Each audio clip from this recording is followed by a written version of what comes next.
William Shakespeare. Who was William Shakespeare? William Shakespeare was an English poet, playwright, and actor of the Renaissance era.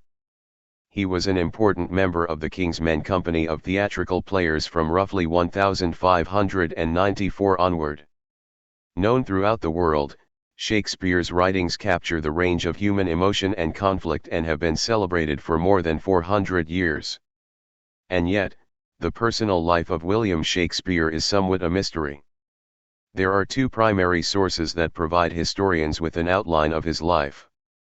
One is his work, the plays, poems, and sonnets, and the other is official documentation such as church and court records. However, these provide only brief sketches of specific events in his life and yield little insight into the man himself.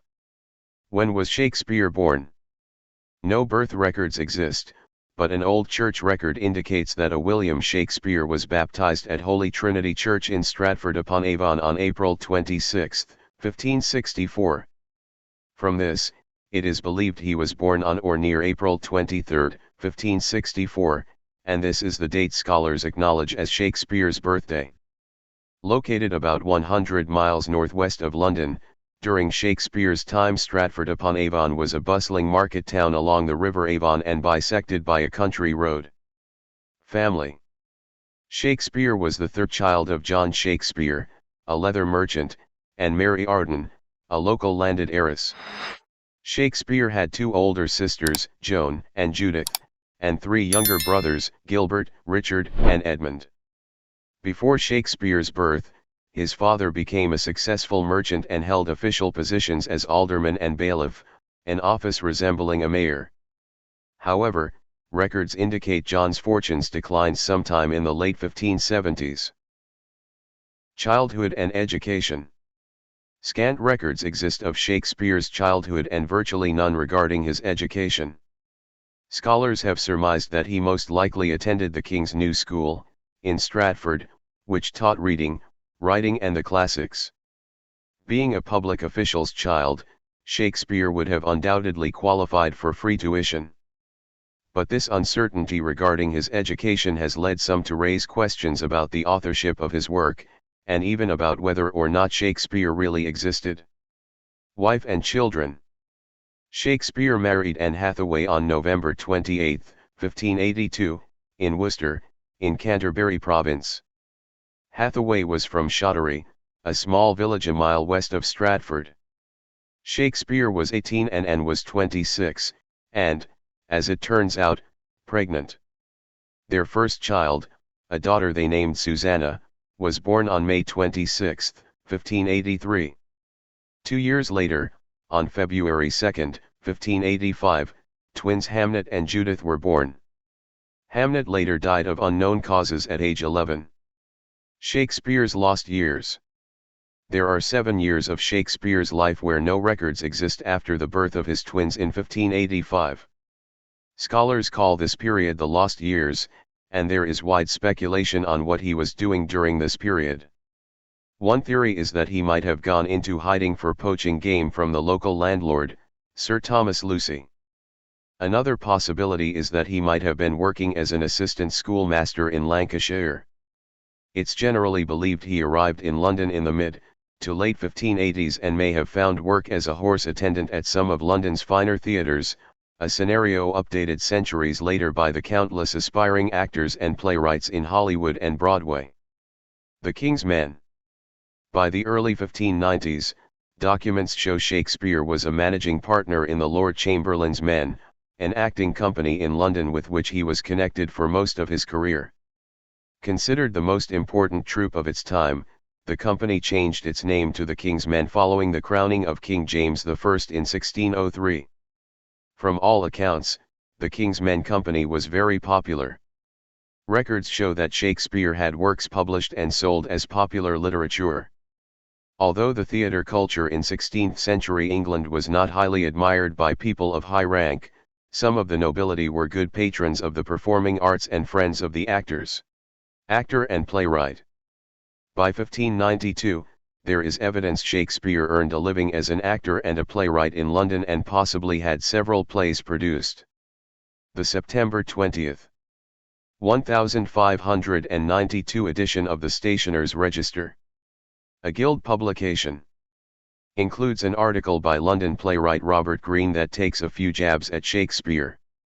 There is an upstart crow, beautified with our feathers, that with his tiger's heart wrapped in a player's hide, supposes he is as well able to bombast out a blank verse as the best of you, and being an absolute Johannes factotum, is in his own conceit the only Shake scene in a country.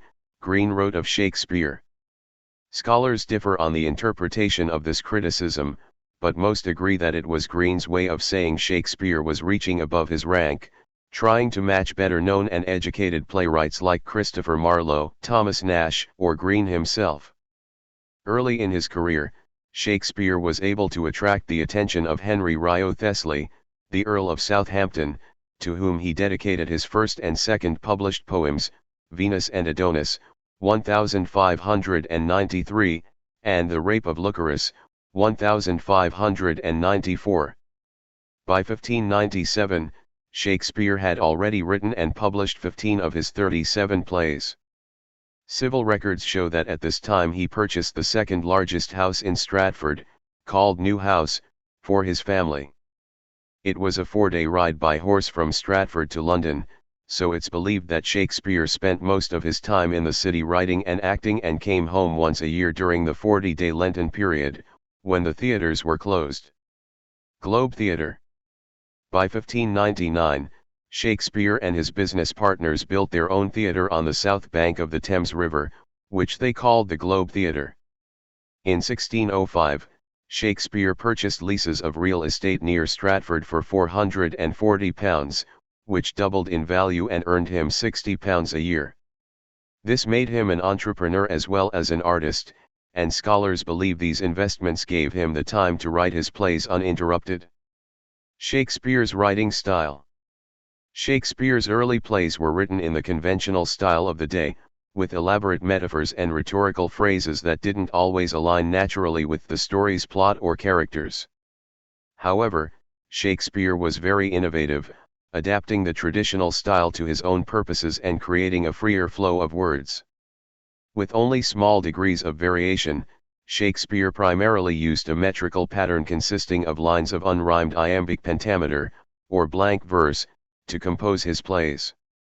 At the same time, there are passages in all the plays that deviate from this and use forms of poetry or simple prose. William Shakespeare's plays. While it's difficult to determine the exact chronology of Shakespeare's plays, over the course of 2 decades, from about 1590 to 1613, he wrote a total of 37 plays revolving around several main themes: histories, tragedies, comedies, and tragicomedies. Early works: histories and comedies. With the exception of the tragic love story Romeo and Juliet, Shakespeare's first plays were mostly histories. Henry VI, Parts I, II and III, Richard II, and Henry V dramatize the destructive results of weak or corrupt rulers and have been interpreted by drama historians as Shakespeare's way of justifying the origins of the Tudor dynasty. Julius Caesar portrays upheaval in Roman politics that may have resonated with viewers at a time when England's aging monarch, Queen Elizabeth I, had no legitimate heir, thus creating the potential for future power struggles. Shakespeare also wrote several comedies during his early period: the whimsical A Midsummer Night's Dream, the romantic Merchant of Venice, the wit and wordplay of Much Ado About Nothing, and the charming As You Like It and Twelfth Night. Other plays written before 1600 include Titus Andronicus, The Comedy of Errors, The Two Gentlemen of Verona, The Taming of the Shrew, Love's Labour's Lost, King John, The Merry Wives of Windsor, and Henry V. Works after 1600, Tragedies and Tragicomedies. It was in Shakespeare's later period, after 1600, that he wrote the tragedies Hamlet, Othello, King Lear, and Macbeth. In these, Shakespeare's characters present vivid impressions of human temperament that are timeless and universal. Possibly the best known of these plays is Hamlet, which explores betrayal, retribution, incest, and moral failure. These moral failures often drive the twists and turns of Shakespeare's plots, destroying the hero and those he loves. In Shakespeare's final period, he wrote several tragicomedies. Among these are Cymbeline, The Winter's Tale and The Tempest. Though graver in tone than the comedies, they are not the dark tragedies of King Lear or Macbeth because they end with reconciliation and forgiveness. Other plays written during this period include All's Well That Ends Well, Measure for Measure, Timon of Athens, Coriolanus, Pericles, and Henry VIII. When did Shakespeare die? Tradition holds that Shakespeare died on his 52nd birthday, April 23, 1616, but some scholars believe this is a myth. Church records show he was interred at Trinity Church on April 25, 1616. The exact cause of Shakespeare's death is unknown, though many believe he died following a brief illness. In his will, he left the bulk of his possessions to his eldest daughter, Susanna. Though entitled to a third of his estate, little seems to have gone to his wife, Anne, whom he bequeathed his second-best bed. This has drawn speculation that she had fallen out of favor, or that the couple was not close. However, there is very little evidence the two had a difficult marriage. Other scholars note that the term second-best bed often refers to the bed belonging to the household's master and mistress. The marital bed and the first-best bed was reserved for guests. Did Shakespeare write his own plays? About 150 years after his death, questions arose about the authorship of Shakespeare's plays. Francis Bacon, men of more known backgrounds, literary accreditation, or inspiration as the true authors of the plays. Much of this stemmed from the sketchy details of Shakespeare's life and the dearth of contemporary primary sources. Official records from the Holy Trinity Church and the Stratford government record the existence of a Shakespeare, but none of these attest to him being an actor or playwright.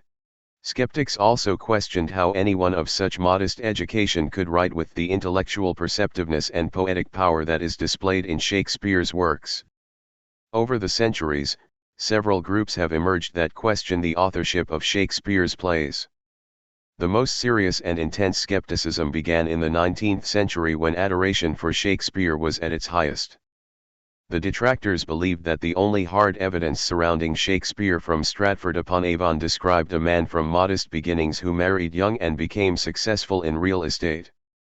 Members of the Shakespeare Oxford Society, founded in 1957, put forth arguments that English aristocrat and poet Edward de Vere, the 17th Earl of Oxford, was the true author of the poems and plays of William Shakespeare. The Oxfordians cite de Vere's extensive knowledge of aristocratic society, his education, and the structural similarities between his poetry and that found in the works attributed to Shakespeare. They contend that Shakespeare had neither the education nor the literary training to write such eloquent prose and create such rich characters. However, the vast majority of Shakespearean scholars contend that Shakespeare wrote all his own plays. They point out that other playwrights of the time also had sketchy histories and came from modest backgrounds. They contend that Stratford's new grammar school curriculum of Latin and the classics could have provided a good foundation for literary writers. Supporters of Shakespeare's authorship argue that the lack of evidence about Shakespeare's life doesn't mean his life didn't exist. They point to evidence that displays his name on the title pages of published poems and plays. Examples exist of authors and critics of the time acknowledging Shakespeare as the author of plays such as The Two Gentlemen of Verona, The Comedy of Errors and King John. Royal records from 1601 show that Shakespeare was recognized as a member of the King's Men Theatre Company and a groom of the chamber by the court of King James I, where the company performed 7 of Shakespeare's plays. There is also strong circumstantial evidence of personal relationships by contemporaries who interacted with Shakespeare as an actor and a playwright. Literary legacy. What seems to be true is that Shakespeare was a respected man of the dramatic arts who wrote plays and acted in some in the late 16th and early 17th centuries. But his reputation as a dramatic genius wasn't recognized until the 19th century. Beginning with the Romantic period of the early 1800s and continuing through the Victorian period, acclaim and reverence for Shakespeare and his work reached its height. In the 20th century, new movements in scholarship and performance have rediscovered and adopted his works. Today, his plays are highly popular and constantly studied and reinterpreted in performances with diverse cultural and political contexts. The genius of Shakespeare's characters and plots are that they present real human beings in a wide range of emotions and conflicts that transcend their origins in Elizabethan England. Quick facts. Name: William Shakespeare. Birth year: 1564. Birth date: April 23, 1564. Birth city: Stratford-upon-Avon. Birth country: United Kingdom. Gender: male. Best known for, William Shakespeare, often called England's national poet, is considered the greatest dramatist of all time. His works are loved throughout the world, but Shakespeare's personal life is shrouded in mystery. Industries: fiction and poetry. Astrological sign: Taurus. Schools: King's New School. Interesting facts. By the early 1590s, William Shakespeare was a managing partner in the Lord Chamberlain's Men, a popular theatre company. In 1599, Shakespeare and his business partners started their own theatre company called the Globe. Some historians have questioned whether William Shakespeare actually existed, considering the scant evidence on him. Death year: 1616. Death date: April 23, 1616. Death city: Stratford-upon-Avon. Death country: United Kingdom.